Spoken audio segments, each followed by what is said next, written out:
Alternate Fate Chronicles. Assassin 02. The Holy Grail War is stupid. Who believes in a wish-granted goblet anymore? It's fairy tale-like and entirely unrealistic. There's probably a terrible catch in there. Flipping her hair back and over her shoulder, Jezebel crossed a leg over the other. Moss, Belcha, don't be like that, nah? It's really important to me. The man clad in white pleaded, pressing his hands together in front of his face. He peeked out from behind his hands at the young magus. If we win the Holy Grail War, both you and I could attain our wishes. I have a magic show to prepare for, and... Jezebel points her index finger at the servant in front of her. It's Jezebel San to you, assassin. With a loud huff, she brings herself to her feet and smooths out her dress. It was time for her show. She could only think more about this later. With the assassin vanishing out of sight, the magician and magus step out of the changing room and onto the stage with a flourish. Her routines were carried through, with an extra flourish here and a sparkling glitter bomb there, things that were not in her routine. It almost makes her jump, but she kept her poker face on. These additions did nothing but add to her performance. With a loud sigh of relief, Jezebel sinks into her chair when the show was over and the audience was leaving. She doesn't move, staring at her reflection in the mirror for a moment before raising her hand and swatting at the hand reaching for her hair accessories. Ow! The assassin flinched as if the light swat hurt him. He pulls his hand back with a pout, eyeing the girl in the chair. The complaint vanishes from his lips quickly in the next moment as it was replaced with a grin. 네, 베르차? A name that he had picked up from some fans in the crowd tonight.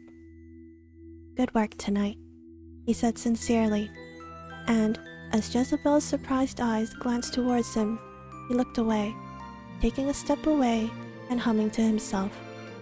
It's been a while since I've seen a magic show.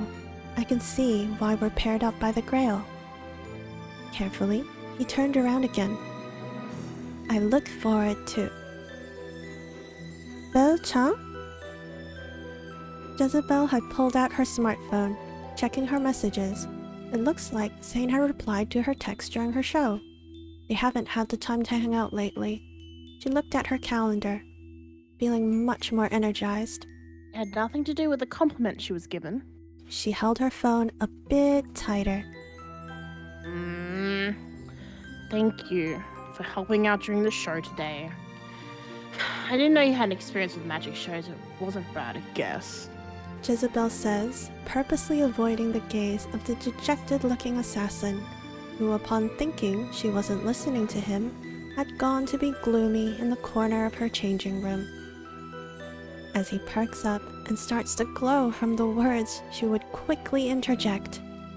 But next time, if you're planning to do anything, you run it by me and we'll come to a consensus so you don't potentially scare me. Got it, Belcha. With that, she gave herself and him a nod.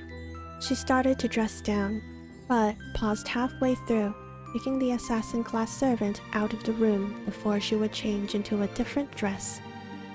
Out! She looked at the calendar again, and with a giant grin appeared on her face, like a beautiful trick being unveiled. She could hardly wait, but for now, it would remain a secret. She wanted to surprise Zane. Now dressed properly for her next trip, she walked over to the side of her changing room and pulled out the packed luggage there. Jezebel sure hoped she didn't need to buy a plane ticket for her companion. Yeah, so much for that. To be continued. Hi, that was Look at chapter 2! Look at this smug asshole right here. Belle, don't call him that. That's rude. Well, he is. Look at this outfit he's wearing. So embarrassing. It looks I feel my cool points going down just by standing next to him. full points. Yes. But, it looks like the two of you are in an airport. Mm-hmm. Well, I don't have any problems with his clothes. I am confused why he's wearing sunglasses, though. If anyone he's is an famous, idiot. it's you. But, I also noticed in your hand are 2 tickets. There are indeed 2 tickets. I suppose he did want to experience an airplane ride. But Blake was invisible the whole time. Why does Worry have to show his dumb face everywhere? So, ne? Especially he's an assassin, right? But he's like, I'm gonna be right here. Gaudiest goddamn assassin ever. His hair is bright yellow. So. How's that sneaky? I don't think hair color determines how sneaky you are, Belle. Next time. The companion was an odd one. He introduced himself as a berserker, yet he didn't fit the title in the slightest. He was short-statured, he had a sanity, and the ability to communicate. Not to mention... well, no. The last bit wasn't really a criteria for a berserker. He had dog ears. Hi. That is chapter 2! Patchy. Patchy. We did it. Good work on narrating. Past me did So a much terrible text. job on writing, though. It's okay. The feeling is still there. That's the main thing. So, what did you think, Belle, when this chapter came to you?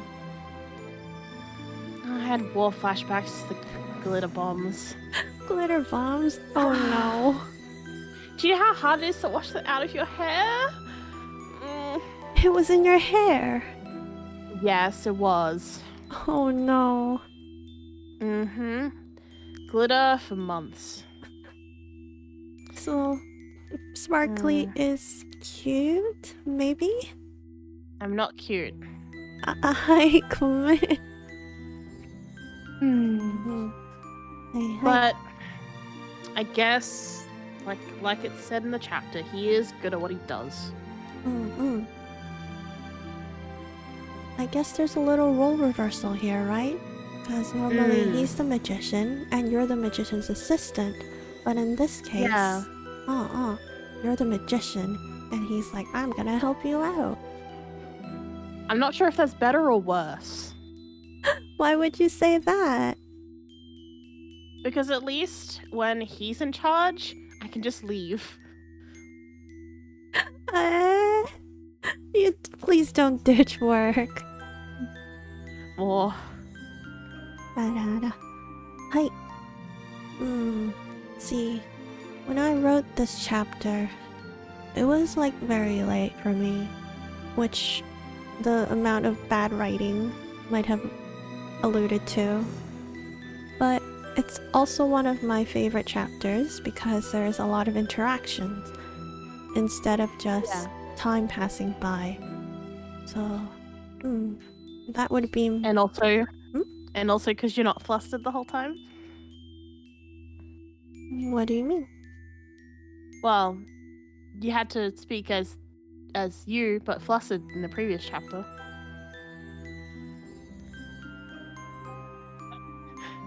I have the memory of a goldfish, Belle. Okay. Well, maybe the audience, the people listening will understand. I sure don't. Hi, but that's my final thoughts. What about you? Yeah, I like the interaction in this chapter as well. And I think, even with the typos, the feeling of the story gets across. So, it's good. Oh, just going. It's Jezebel's song to you is probably my favorite part. He doesn't get to give me a nickname. He does so anyways. Ugh. Alright, and And that's it for chapter 2. Thank you, Belle, for being here again. That's okay. I'm glad I could help. I didn't really do a very good job personating White, but I did what I could. That is okay. We don't need 2 whites in the world. That is very true. You can be a bit much. Well, thank you everyone for coming and listening again. We will see you for chapter 3. Bye-bye. See ya.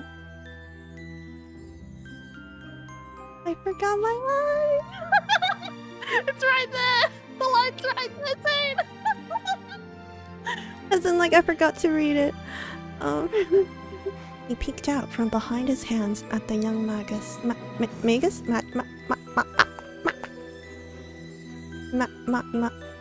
How do you say that word, Belle? She could only think. Zane? Past Zane? Past Zane? What did you write there, past Zane? She can think more about this later. That makes sense. Isn't it she could think more about this later? Why only? Because she's more focused on the magic show stuff? Oh, like she doesn't have brain space. Not in Yes. that sense, like, as in, like, she's sorry, no. That's not what I meant. No. Wow. Wow. I see how this is. Hidoy. Brain thinks brain thinks my head is empty.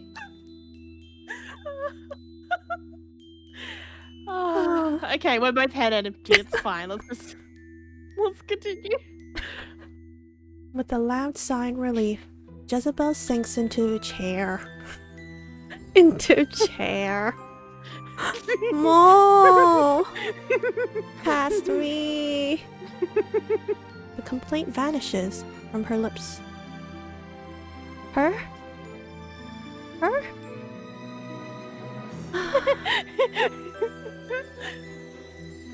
Anana.